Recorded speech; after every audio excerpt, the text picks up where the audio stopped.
This match out with really good service pressure. Crowd was big and raucous. I think all of that made CU kind of uncomfortable. We did a really nice job closing blocks on the faster outside set for those guys, and that is a huge part of their offense.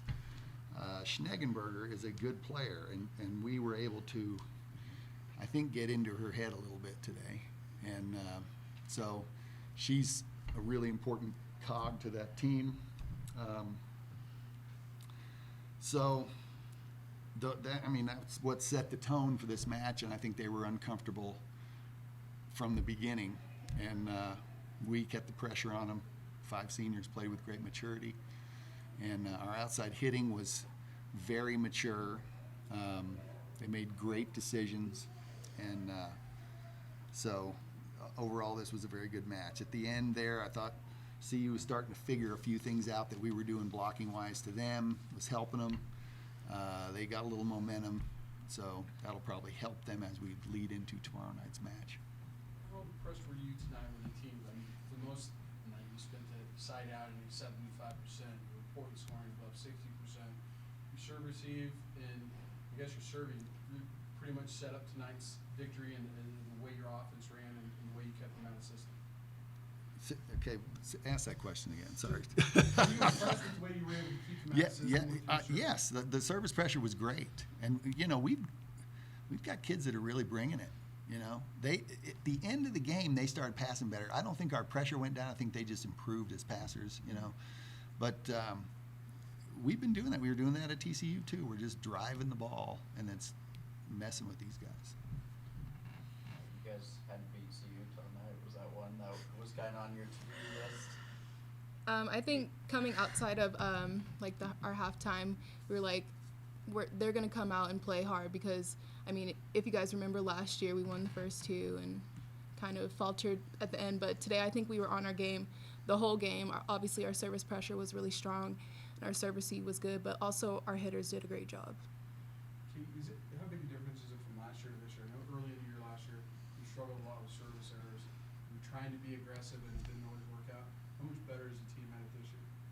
Yeah, so much better, as you could tell by tonight, and it just really makes a difference. Not only just making your serves in, but making hard-driven serves in, because that really throws our offense off, especially with a team like CU who has such a fast offense. How hard is it to make the adjustment within 24 hours? Because they've got an idea now of what you tried to do to attack. 24 hours later, you're playing again. How tough is that? Yeah, it's definitely going to be hard, but I think it all comes from up here now, and keeping clean and strategizing. Tom, they lost Alexa after last year. How much different of a team were they to face this year? Lose their leader. How much different was it? Can I ask you a question first, Lou? You should.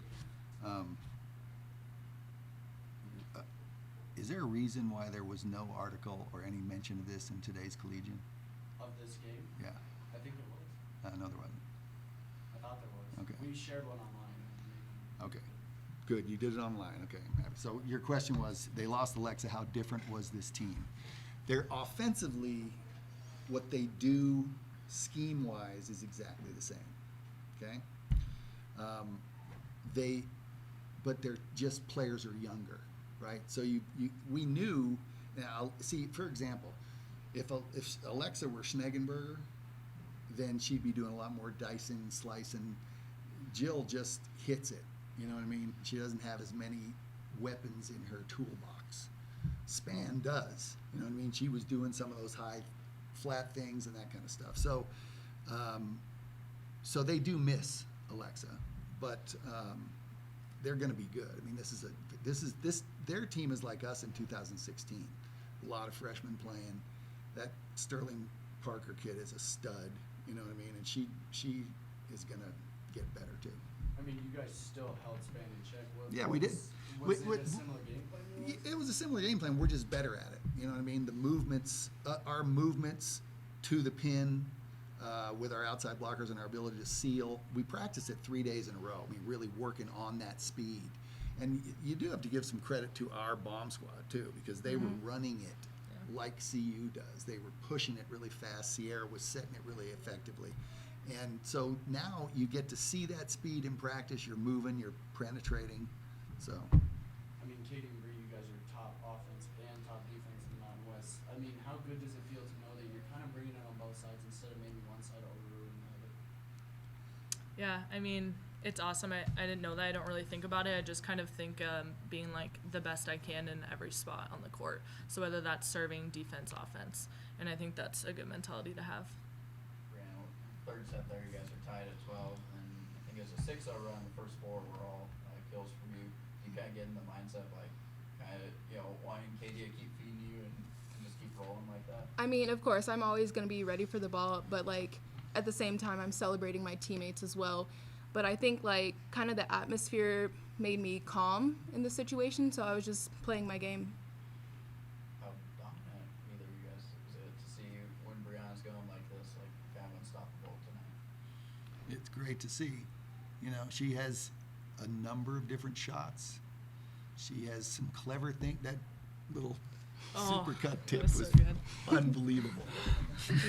Because they were playing what we call it an orange defense, where the left side hitter was coming in doing some tip coverage, and she threw it to the side of the left side hitter. That was a really big time play.